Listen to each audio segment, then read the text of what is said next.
Всем привет! Меня зовут Максим, и вы на канале Мотомаксимус.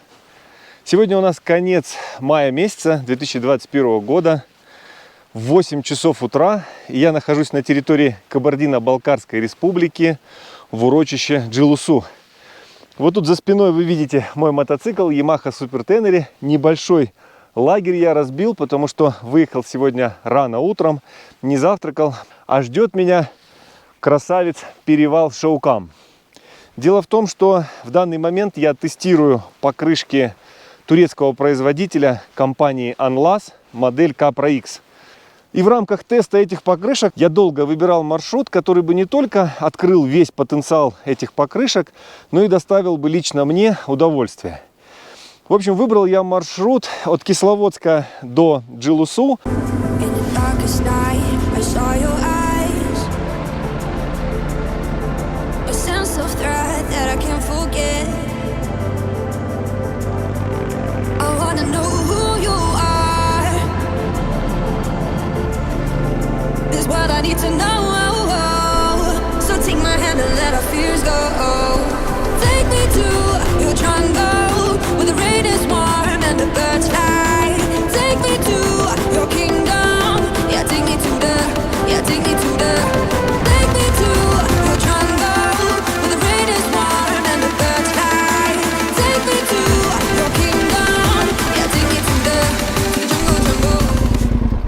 И дальше с поляны Джилусу через перевал Шаукам в Баксанское ущелье, в город Тырнаус выходит этот перевал, к вольфрам-молибденовым штольням, туда, где был горно-обогатительный комбинат.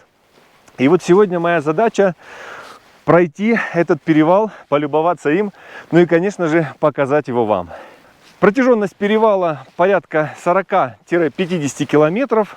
Он не асфальтированный, чистый грейдер. Я посмотрел те видео, которые есть в YouTube, и первоначально хотел поехать на этот перевал на легком эндуро мотоцикле, но когда столкнулся с необходимостью теста покрышек, я решил, что все-таки этот перевал я попробую пройти на тяжелом мотоцикле, на моем Yamaha Super Tenere. Я думаю, мне это под силу. Единственное, для более комфортного прохождения этого перевала я сегодня изменил загрузку своего мотоцикла. Вы видите, я убрал привычные для меня боковые кофры. Мне с ними очень комфортно ездить, но на перевале, я думаю, у меня есть все-таки шанс завалить мотоцикл. Поэтому я не хочу их портить, ломать. Я их убрал. И по сути мне не нужно так много вещей на сегодняшний день. У меня один день дороги. Ну, и, конечно же, я как настоящий Плюшкин взял с собой и стол, и стул. И взял вот новый сухпайок, который хочу протестировать в этой дороге. Вместо топ-кейса для интроверта я поставил свою дорожную сумку. Она мягкая. И в этом коротком, но, я уверен, интересном путешествии у меня еще одна новинка. Помимо покрышек и сухпайка нового, у меня пришел подарочек в аккурат к моему дню рождения. Скоро у меня день рождения как раз. И мне пришел подарок от компании Kemimoto. Вот такие вот модные кроссовые очки. Я вчера снял распаковочку в гараже. Сейчас я вам ее покажу. Очки приходят в пластиковой упаковке. Стекло я выбрал, так как мне дали возможность выбрать эти очки на подарок. Стекло я выбрал вот такое вот разноцветное, переливающееся. Очки черного цвета, резинка, все как положено. И вот есть такой вот небольшой нюанс. У меня до этого не было таких очков с таким вот девайсом. Тут есть вот такая защита носовой перегородки. Она отстегивается. Ну, попробуем сегодня поехать так и так. И так как очки кроссовые у меня уже одни есть, со сменными стеклами, я всегда катаюсь в них на легком эндуро. Эти очки я планирую возить с собой в путешествие на тяжелом эндуро, потому что когда у меня будут выдаваться вот такие вот участки грейдерные, гравийные, удобно проходить их не со стеклом, а с очками. Это будут у меня вторые очки для моих дальних путешествий, потому что у меня, в принципе, все шлема сейчас класса Tour Enduro, и они позволяют мне ездить и с очками в том числе. Поэтому завтракаю и выдвигаюсь на перевал Шаукам.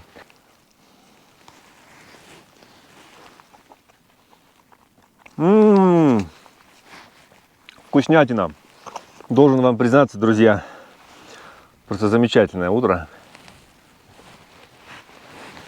Пожалуй, я никогда в жизни не ел такую вкусную кашу гречневую со свининой.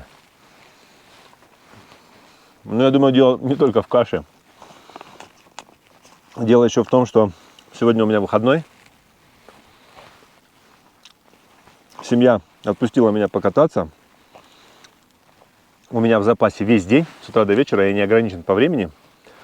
Впереди у меня всего ничего, 40-50 километров перевала Шаукам. Так что, друзья, этот день обещает быть очень и очень вкусным. Таким же вкусным, как эта гречка от Кранидова. А вас, друзья, я приглашаю оставаться со мной и пройти вместе этот, наверняка непростой, но я уверен, интересный перевал. И вот для ориентира вам вот эти вот знаки. Особо охраняемая природная территория, национальный парк при Эльбрусе. Вот туда дорога дальше уходит к поляне Джилусу, вон Эльбрус. А вот здесь вы сворачиваете, вот уже начинаются прелести, первые оффроуда, и уходите туда на перевал Шаукам. Так, ну что, переходим в режим эндуро. Заднюю подвесочку помягче делаю, кроссовые очки одел и включаю систему антипробуксовки на второй уровень. Я думаю, мне это пригодится. Так, ну начало перевала не очень, скажем так, оптимистичное. Я надеюсь, что не весь перевал будет вот с такими ступеньками, потому что должен вам признаться, что я отвык ездить по оффроуду на тяжелом эндуро. Но на самом деле я утрирую, все будет нормально. Это просто я с непривычки немножко шокирован, потому что езжу на этом своем слоне исключительно по асфальту и крайне редко съезжаю на бездорожье. Оттого навык и теряется. В роли навигации у меня сегодня телефон и программа Locus Maps. Хорошая программа, в ней можно скачивать топографические карты с высотами, с родниками, с мостиками. Там все отрисовано довольно-таки подробно. Я проложил себе пару дней назад маршрут, нашел там все съезды, заезды, и теперь по сути еду не по навигации, а просто у меня есть нарисованный маршрут, и я по этому нарисованному маршруту буду двигаться в течение дня. И да поможет мне погода, природа, мой мотоцикл и мои навыки. Я так понимаю, я сейчас спускаюсь в долину реки Шаукол. Я видел название этой реки на карте. И я так понимаю, вот это она. А перевал называется Шаукам. Видать, по названию этой речки, но почему-то речка Шаукол, а перевал Шаукам. Может быть, просто мы перевал неправильно называем. Может, на самом деле он не Шаукам, а Шаукол. Поэтому знающие люди, если будете смотреть это видео, не сочтите за труд, напишите в комментариях, правильно ли я называю весь фильм этот перевал, или мне стоит скорректироваться. Вот так вот бывают сюрпризы, преподносят горные перевалы.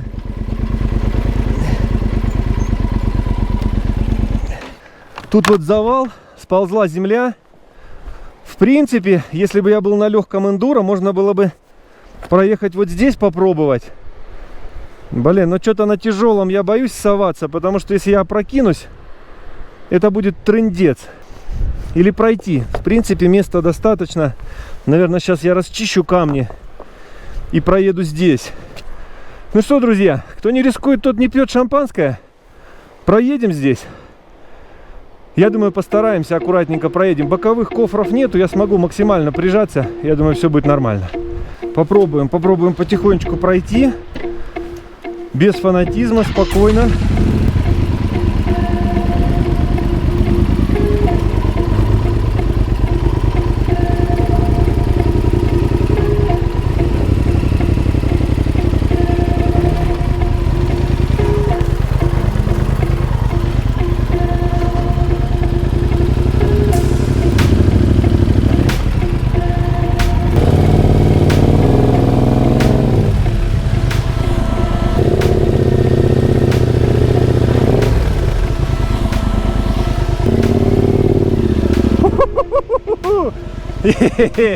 Страшно, блин. Не, на самом деле, ребят, я все ради контента, блин. Все ради контента, вы понимаете? Аж сердце в пятки ушло. На самом деле места достаточно, но вот, кстати, рисунок Capra X, вот он, держала она почву, видите? Места достаточно, но не дай бог, соскользнет колесо, пробукснет, и все, и ты улетел. Ой, все, надо водички попить, отдышаться и ехать дальше. Но больше я сегодня так делать не буду. Едем спокойно дальше вдоль реки Шаукол. Сейчас мы спустились, и еще за сегодняшний день несколько раз надо будет подниматься, спускаться. Ну, кстати, дышится тут уже так довольно-таки тяжко. Высота у нас сейчас 2300 сейчас над уровнем моря. Ну так, когда еще начинаешь волноваться, дыхалочка начинает так работать весело, дает о себе знать высота. Но в принципе нормально. Я сейчас, кстати, себя, знаете, на какой мысли поймал?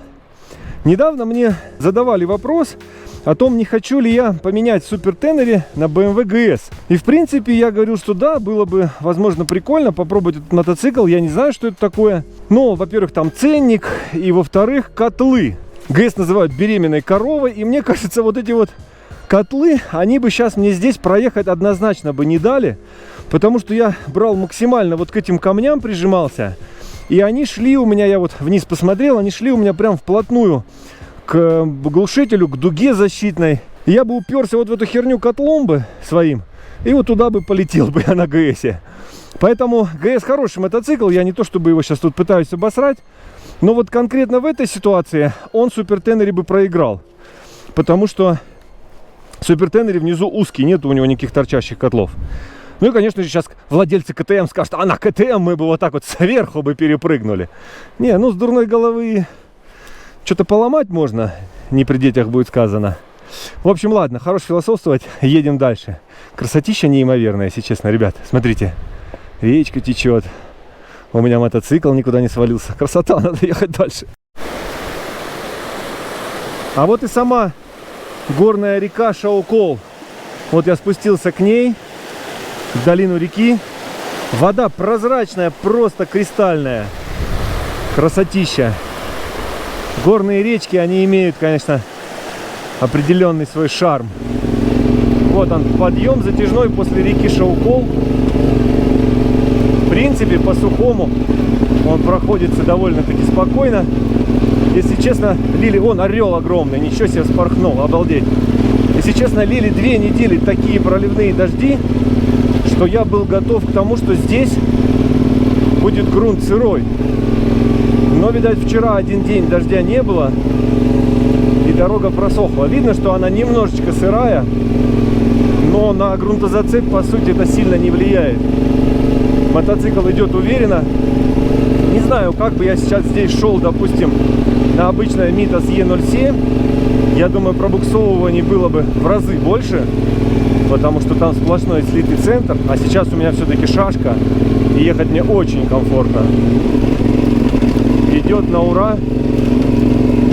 Срабатывает электроника, не дает мотоциклу буксовать. Сейчас я, наверное, на ровной части остановлюсь, включу все-таки двоечку, чтобы хотя бы чуть-чуть я мог буксовать. Впереди вон дорога идет более-менее ровная. Выставлю ESP, то есть TCS, на двойку, и дальше пойду так. Вон они, ледники Кавказского хребта. Вентилятор работает нещадно, конечно, на мотоцикле, потому что все время двигаюсь первая, вторая, первая, вторая. Можно, есть места, где можно переключиться на третью, но начинает сильно мотоцикл болтать, и оно ни к чему это. Повторюсь, я сегодня не планирую испытывать ни резину, ни мотоцикл на максимально возможных режимах. У меня 2 стоит задачи, и по сути они очень схожи. Первое, понять, проходим ли этот маршрут для тяжелого эндуро. И второе, понять, как отработают покрышки на этих участках дороги. Покрышки Unlast Capra X.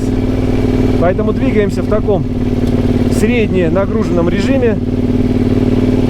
Каждую кочку объезжать не будем. Но и валить так, что потом подвески надо было менять, тоже не планируем. В общем, двигаемся себе в удовольствие и вам на радость. А места красивые, интересные. И, кстати, дорога довольно-таки в приличном состоянии. Я когда сюда собирался, задавал вопросы там некоторым людям, которые сюда ездили, великим джипингистам, у которых на машинах куча лебедок там понавешено и все остального. И они мне рассказывали, что тут дорога, ты че, надо ехать с лопатами там, большой командой, друг друга вытаскивать там откуда-то, что-то дороги раскапывать, булыжники перекатывать. В общем, какие-то страсти мне рассказывали. И я всегда думал, что сюда на самом деле вот именно так и надо ехать.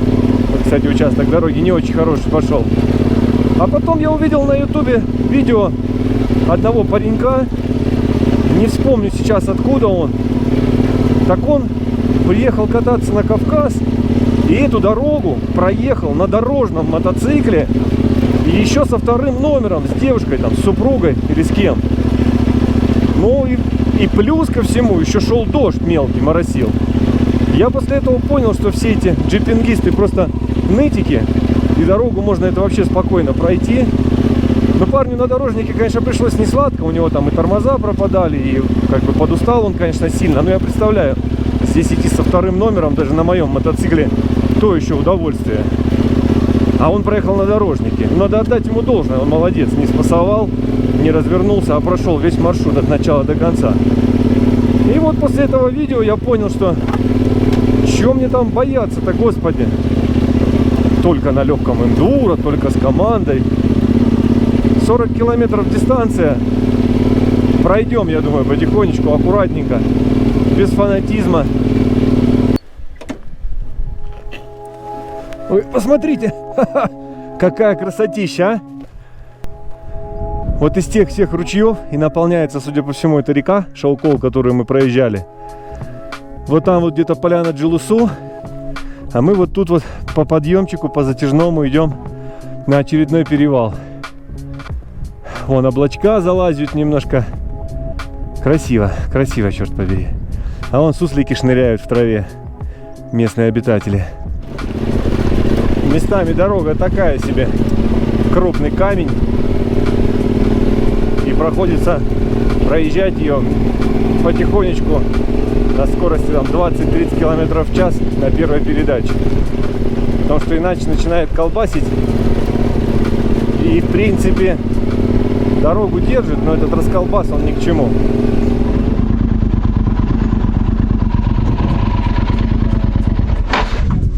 Особо охраняемая природная территория.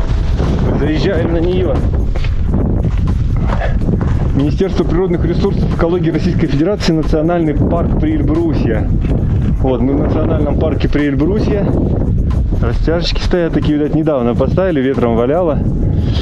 Запрещается разведение костра, в лесной массив нельзя заезжать, охота, рыболовство, выпас скота, сбор лекарственных растений, свалка мусора, сбор грибов, ягод, мойка машин. Ничего мы этого делать не будем, мы только аккуратненько проедем и полюбуемся красотою заповедника Приэльбрусья. А? Посмотрите, какое место шикарное.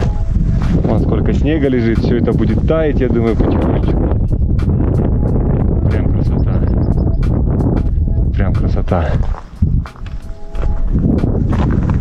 Хорошее место. Тут можно перевал такой небольшой, привал точнее, сделать. Остановиться, перекусить, но я еще не голодный. Только недавно позавтракал, а место классное. Сейчас фото на память и едем дальше.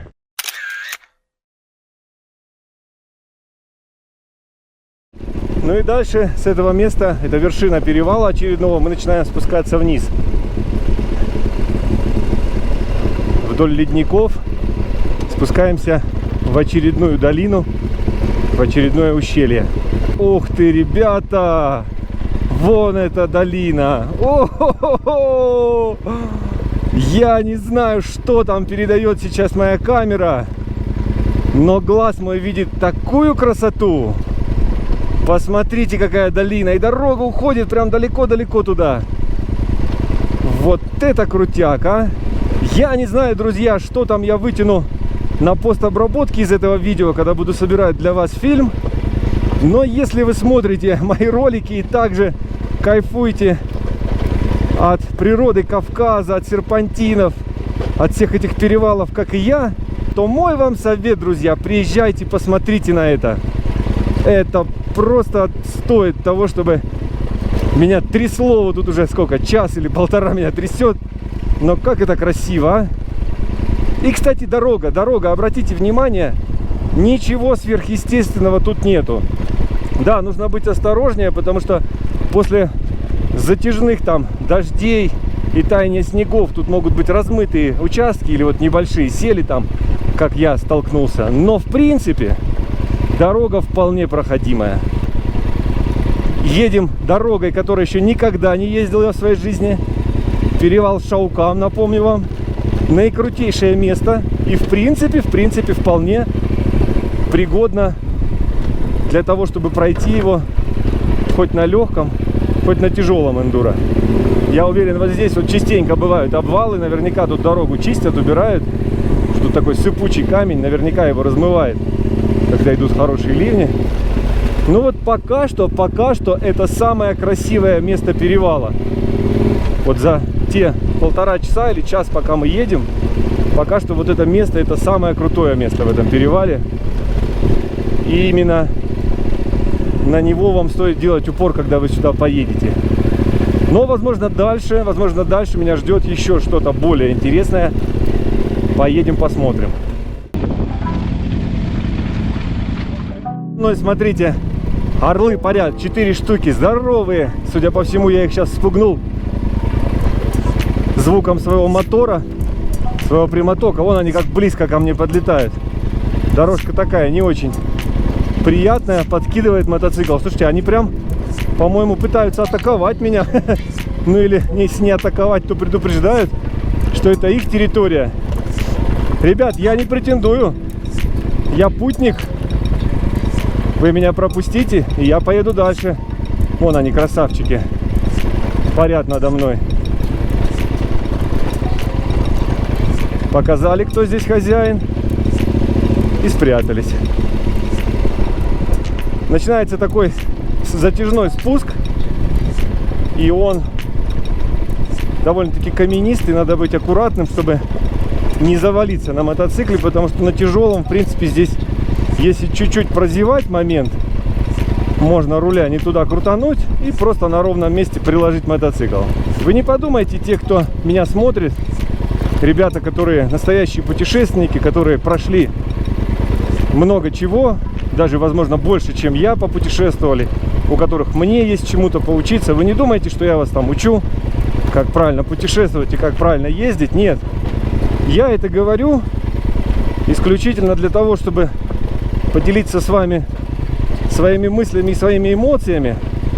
И, возможно, предостеречь тех ребят, которые только начинают путешествовать и для которых эта информация будет полезная. Те, кто уже огонь и воду и медные трубы прошли, вам-то что я буду рассказывать? Вы вот сюда подъедете и сразу все поймете. Ух ты ж! Зацепил сейчас. Так, зацепил. Мотоцикл тащит вниз. Заднее колесо. Срабатывает АБС. Нехороший спуск. Нехороший. Но держит резина. Резина держит. Перед, в принципе, вообще нормально. Зад. АБС-ка срабатывает. Такой вот самый нехороший вот этот был момент. За весь этот спуск пока что. Крутой довольно-таки и крупный камень. Поэтому надо было быть максимально осторожным. Опа. А так, в принципе, все в адеквате. На спуске руки так чуть подзатекли. Вот. Такое место для передыха. Фу. Я думаю, дальше дорога уже пойдет поприятнее, чуть-чуть полегче. Но как раз вовремя я включил обе камеры и показал вам такое прям местечко серьезное. Вот я спустился Спустился я в эту живописную долину, вон там по горному серпантину. И я так понимаю, что теперь у меня уже пошел спуск в сторону Баксанского ущелья. Потому что, если вы обратили внимание, пока мы там ехали, у нас речка шла к нам напротив. Ну, к нам навстречу. Соответственно, она вот с той вершины, вода тает и стекает туда, в сторону Джилусу, в сторону реки Малки. А теперь у нас река течет по ходу нашего движения, нам нужно ехать туда. И, соответственно, это, скорее всего, самая высокая была точка. И вот эти речки уже впадают в Баксан, насколько я понимаю. А вот она, горная речка, идет в трубу. Я думаю, когда она полноводная, трубы тут не хватает, и она шурует поверх. Ну, в общем, ладно, двигаюсь дальше, посмотрю, что меня ждет впереди. Здесь по долине дорога немножечко повеселее, полегче, поровнее. Можно, в принципе, и разогнаться чуток. Такой неприятный момент, надо выбрать траекторию правильную, потому что на этом слоне разворачиваться в таком месте будет крайне неудобно.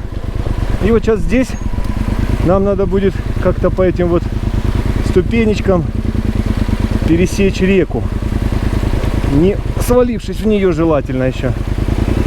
Что, пробуем. Газу, газу, газу, газу, газу, газу, газу, газу. Опа! Прошли, есть. Так, ногу замочил правую, но мод прошел нормально. Едем дальше, и пока что я не встретил на своем пути ни машину, ни квадроцикл, никого. Посмотрим. Есть ли еще отчаянные на этой дороге сегодня, кроме меня. А вот мы с вами переезжаем еще одну речку, такую бурную, стремительную. Вот вода через трубу, там вон наверху леднички. И вон у нас опять начинается подъем. Следующий небольшой перевал нас ждет.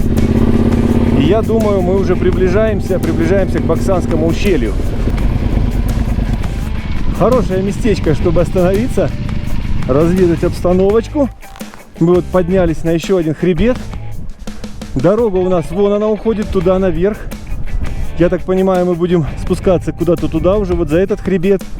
А вот это ущелье, по которому мы сейчас ехали, вот там наверху перевал, который мы переехали, вон там лежит много снега. Я так понимаю, вот там была самая высокая точка.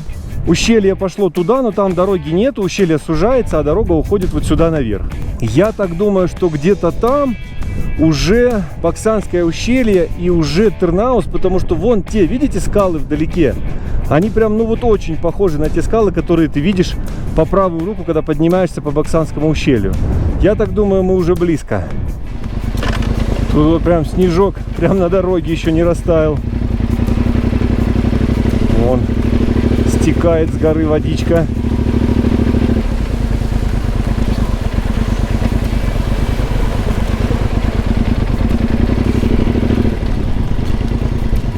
Впереди вот такая большая лужа. Даже не знаю, правильно я сделал или нет, что поехал прямо в центр. Ну, нормально, проехал. Просто к краю близко, что-то мне не хочется подъезжать на горных серпантинах. Лучше чуть по луже проехать. Вот тоже еще одно местечко. Сверху течет вода. И вон немножечко, видите, сошла земля. И оставила здесь вот такой вот узкий проезд. Не так, конечно, стрёмно, как там, где мы с вами проезжали, но тоже надо быть аккуратнее. Можно завалиться налево. А слева обрыв. А падать не хочется. Вот так вот можно летом приехать сюда, чтобы потрогать снег, который еще не растаял. Кстати, вот пошли такие мокрые водяные участки с жижей, с кисей-месей. Ну, пока что были несколько легкие такие намеки на скользячок. Но сказать, что прям у меня мотоцикл плавает, я не могу сказать. В принципе, дорогу держит. Вон я вижу уже какие-то строения, оставшиеся после горнодобычи. Вон видны отвалы пород. Это все горняки тут понарезали, понапилили эти все дороги. Какая-то бочка стоит с указателем. Дорога спускается вниз. А вот, по сути, перед нами вот эта вот гора, из которой и добывали вольфрам-молибденовую руду. Если не ошибаюсь, до 80-х или до 90-х годов функционировал завод. Потом его забросили. И, насколько я знаю, до сих пор он не работает. В советские времена его строили.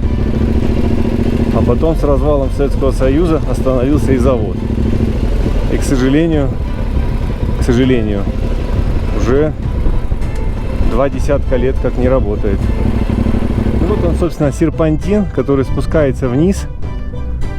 Вот туда, где-то там, вон, вдалеке город Тырнаус. Вон я вижу, какая-то крупная техника тоже поднимается сюда. Тут очень много дорожек, можно ехать, по сути, любой. Так, примерно направление выбрать и двигаться. Везде отвалы. Видите, ее всю эту гору, всю ее грызли, всю царапали. Вон туда еще можно поехать. Там сотни направлений. По объему вот этих вот всех разрушенных, полуразрушенных сооружений, я думаю, смело можно судить о масштабах горнодобычи в те времена. Наверху вся гора изрезана. Тут наверняка сотни штолен. Если не сотни, то десятки. И вот это последствия индустриализации. Куча развалившегося бетона. Ну, в общем, места интересные. И покататься бы здесь на легком эндуро, я думаю, есть смысл поставить себе его, это место, в списочек. И, может быть, когда-нибудь притащить в Тырнаус легкий эндурик. Там заночевать и выделить день, чтобы здесь покататься. Но это планы. Это череда серпантинов, которые ведут нас к Тырнаузу, заканчивается вот одной штольней. Ничего себе, какая большая. И вот там я вижу вторую штольню. Сейчас я, наверное, речку перееду и пойду прогуляюсь, поснимаю эти штольни. Посветим туда фонариком. Тут вот такая небольшая речушка, которую надо переехать. Подумаешь, и не такие сегодня переезжали. Я в этот раз взял с собой фонарик, чтобы не лопухнуться, как в прошлый раз, когда я ездил на ракетную часть в Крыму. Даже посветить было нечем. Кстати, фонарик служит мне верой и правдой уже, не знаю, лет 15, наверное. Так, ну, да, тут, конечно, этим фонариком тут так. Он нафиг не нужен. Тут некуда даже посветить. То и так, в принципе, все видно. Не знаю, видно ли на камере. Туннель уходит туда далеко-далеко, но он полностью затопленный. Воды здесь, ну не знаю, наверное, туда дальше по колено будет. Я думаю, смысла туда вообще нету лезть. Только если в каких-то сапогах, я не знаю. Жаль, конечно, камера наверняка туда далеко не видит, потому что у GoPro-шки не получится снять глубоко. Но вот то, что видит глаз, это где-то метров, может быть, 100-150. И она поворачивает куда-то туда, уходит в гору. Бетон частично рассыпается. Видно, что вон перекрытия делались, обычные деревянные балки клались. И потом уже подливались бетоном. Все разрушается, все течет. Я думаю, чем дольше она будет стоять, тем больше вероятность обрушения всех этих конструкций. Судя по всему, раньше вода откачивалась из штолен, когда там была добыча. А теперь никто не откачивает, она скапливается и вытекает вот такой горной рекой. Ну, интересное такое местечко, конечно. Веет оттуда холодом. Напоминает о себе моя клаустрофобия, когда я подхожу к этой дырке в горе. Тут таких дырок сотни, насколько я понимаю. И из всех из них раньше добывалась руда. И из этой руды добывался вольфрам и молибден. Я не великий химик и не объясню вам, зачем и куда он вообще применялся. Но вот знаю, что добывалось это. Еще тритий, по-моему, добывался. Ну, в общем, могу ошибаться. Если ошибаюсь, поправьте меня. Вон горная речка стекает. Вот одна штольня. Вон там другая. Пойду поднимусь до нее, посмотрю. Оп. Высокогорье все-таки дает о себе знать. Тут как-то дюже быстро устаешь. Чуть прошел, 2 раза прыгнул, все, отдышка. Или я ходок такой хилый, что тоже не исключено. Что я там сижу в кабинете целыми днями. Или все-таки частично дело и в высоте тоже. О, тут прям такая, тут прям красивая штольня. Такая крутая, без бетона. Чистые. Это вообще может быть даже, я не знаю, может быть не штольня. А что это? Не знаю. Там он в конце, она завалена. Но, возможно, туда дальше есть в гору проход. Потому что там видны останки жизнедеятельности людей. Соответственно, люди вот через это болото проходят. И куда-то туда в гору уходят. Куда-то деваются. Но такое больше природное место. Не знаю, естественное. Это штольня, или же все-таки ее когда-то вырабатывали, выгрызали. Ну, скорее всего, выгрызали. Там бетонные блоки, подпирали стены. Возможно, это одна из самых первых штолен, которая еще была до промышленной разработки. Мощно. До того, как промышленная разработка началась. Но там не тупик. Там дорога уходит дальше. Вот насколько мне позволяет видеть глаз, докуда светит фонарик. Вот, ну, туда я не пойду. Соответственно. Но оттуда не так сильно тянет холодным воздухом. И не так много воды идет. Скорее всего, эта штольня не такая глубокая. Но спелеологам и всем любителям вот такой вот гадости, я думаю, это будет интересно. Ну, а я же пошел обратно к своему мотоциклу. Темные закрытые пространства, извините, это не мое. Да и резиновых сапог у меня нету, потому что там тоже по колено воды.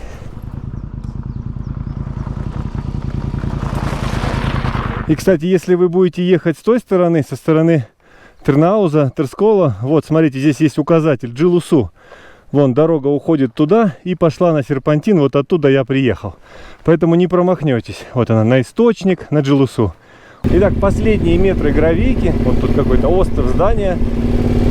И уже буквально сейчас мы должны выехать на асфальт, на асфальтированную дорогу. И дальше наш путь уже пойдет по Баксанскому ущелью. Так, вот она граница. Но это граница между гравием и бетоном. Вот здоровенная собака. И если я остановлюсь, она наверняка отгрызет мне ногу. Поэтому я не буду останавливаться. Ну все, друзья, вот он асфальт. Эндуро приключение закончено. Начинается асфальтное приключение дальше. Так, ну вот, 1976 год, труба горнообогатительного комбината. Я спустился в Тырнаус по серпантину. Гравийка у меня закончилась вот там. Дальше у меня идет асфальт. Сейчас переезжаю речку. Я так понимаю, это и есть речка Баксан. Баксанское ущелье. И дальше налево по уже знакомой дороге в сторону дома. В общем, заехал я на заправку в Тырнаузе. Тут есть Роснефть. Я прошел от дома на сейчасшний момент ровно 150 километров. Вот интересно, сколько поместится в бак. Я дома бак заливал до горловины. И вот посмотрим, какой был расход. 12 литров мне залили. Делим на 1,5. 150 километров я прошел. 8 литров. Ну, так не кисленько он сожрал, я вам хочу сказать. 8 литров на 100 километров по оффроуду. Надо иметь в виду, что когда я иду по бездорожью, он прям кушает добренько. Сейчас замерим, посмотрим, сколько он у нас по трассе съест. А то что-то я давно расход не замерял.